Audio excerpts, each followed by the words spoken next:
When you sell a property, painting, jewelry, sculpture, land, or even securities after holding them for a considerably long period, the profit accrued on such sale is taxed differently.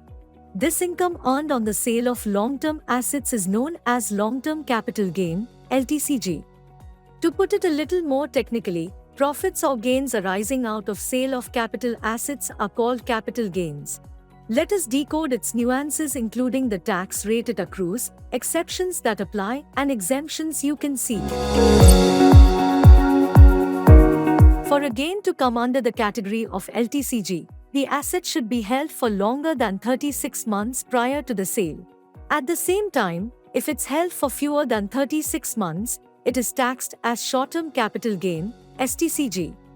However, as per the new rules that came into effect from 2018 to 2019, the period of holding was shortened from 36 to 24 months in case of immovable property such as land and property.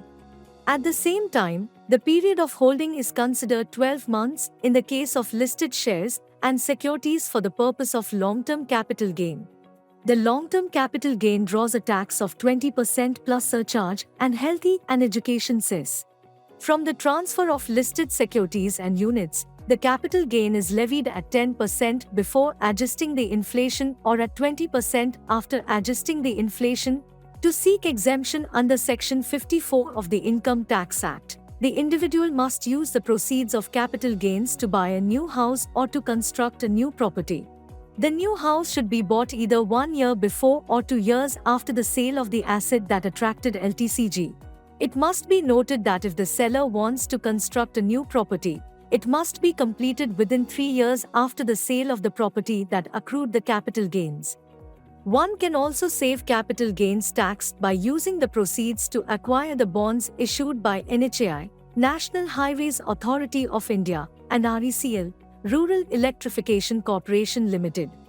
This exemption is available under Section 54 EC of the Income Tax Act, 1961. Those who are unsure of what to do immediately with the proceeds of capital gains are supposed to open a capital gains account with a bank.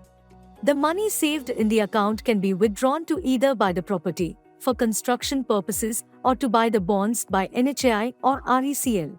It must be noted that the money can be withdrawn only for the purpose of construction of a house or for buying a property, and not for any other purpose. On top of it, the funds must be utilized within 3 years of withdrawal. So, it is vital to have clarity as to where you will invest your capital gain proceeds in case you are planning to seek capital gains exemptions, property, construction, or bonds. Else, one can always cough up appropriate tax to help the nation building.